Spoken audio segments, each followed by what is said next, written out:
स्वागत है आप सभी का मेरे YouTube चैनल संगीत सीखो में।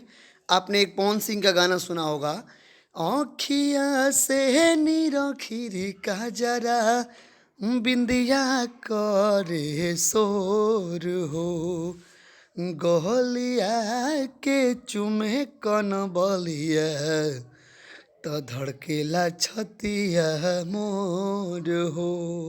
इसी धुन पे मैं एक देशभक्ति सॉन्ग लेकर के आया हूँ। एक भक्ति और देशभक्ति ये दोनों मिला के सॉन्ग है। तो चलिए इस गाने को सुनते हैं और अपना प्यार दुलार आशीर्वाद जरूर दें मेरे चैनल पर।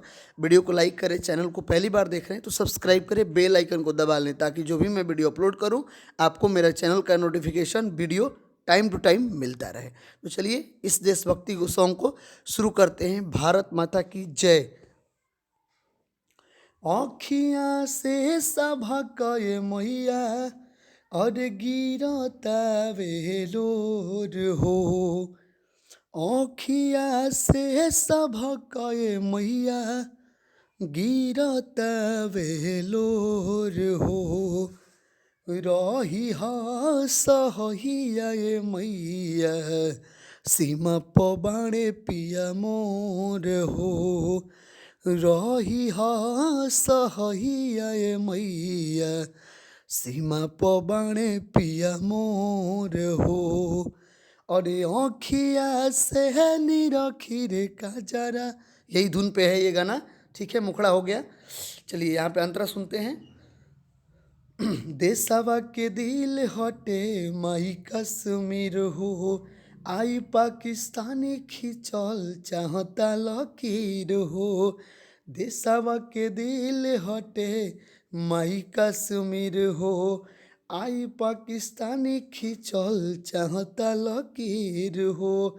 सुनी बिनैया सेवक के मैया जय हिंद गूंजे चारों ओर हो, सुनी बिनैया सभा के सेवक के मैया जय हिंद गूंजे चारों ओर हो, रही सहैया मैया सीमा पबाणे पिया मोर हो, रही सहैया मैया सीमा पबाणे पिया मोर हो। पहला अंतरा हो गया। दूसरा अंतरा सुनते हैं। बाटे परेशान माई देश के जवान हो, झुके ना दीह कबो देशवा के शान हो। बाटे परेशान माई देश के जवान हो, झुके ना दीह कबो देशवा के शान हो। खून से होली खेले दुश्मनवा देला करे जा झकझोर हो, खून के होली खेले दुश्मनवा देला करे जा झकझोर हो, रही सहैया मैया सीमा पबाणे पिया मोर हो, रही सहैया मैया सीमा पबाणे पिया मोर हो।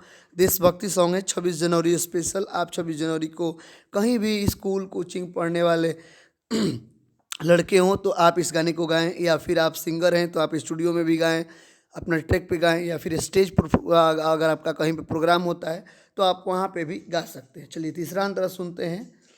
करता चढ़ाई रोजे माई पाकिस्तान हो, कितना ले सही अत्याचार हिंदुस्तान हो, कि करता चढ़ाई रोजे माई पाकिस्तान हो, कितना ले सही अत्याचार हिंदुस्तान हो।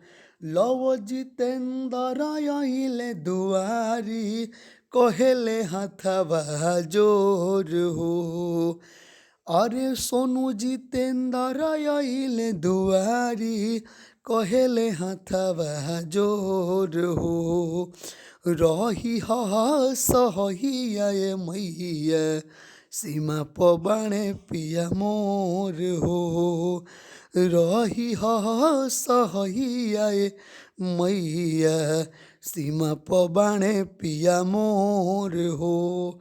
देशभक्ति सॉन्ग बहुत ही अच्छा है। आप अपने स्कूल कोचिंग ट्यूशन में गाएं और अपने देश का नाम रोशन करें। अपने देश के नाम 2 लाइन 4 लाइन सुनाएं अपने देशवासियों को। इस 26 जनवरी गणतंत्र दिवस के शुभ अवसर पे, गणतंत्र दिवस 2021 के शुभ अवसर पर ये गाना है। ठीक है। आँखिया से सभा का ये मैया गिरता वेलोर हो, रही हा सहैया ये मैया सीमा प बाणे पिया मोर हो। तो प्लीज़ वीडियो को लाइक करें, चैनल को सब्सक्राइब करें, बेल आइकन को दबा लें ताकि ऐसे ही फुल गाना फ्री में आपको मेरे चैनल पर मिलता रहे। देशभक्ति सॉन्ग, भोजपुरी हिंदी सॉन्ग, भोजपुरी लोकगीत सॉन्ग, भक्ति सॉन्ग, होली सॉन्ग, सभी प्रकार के सॉन्ग में डालते रहता हूँ। तब तक के लिए धन्यवाद।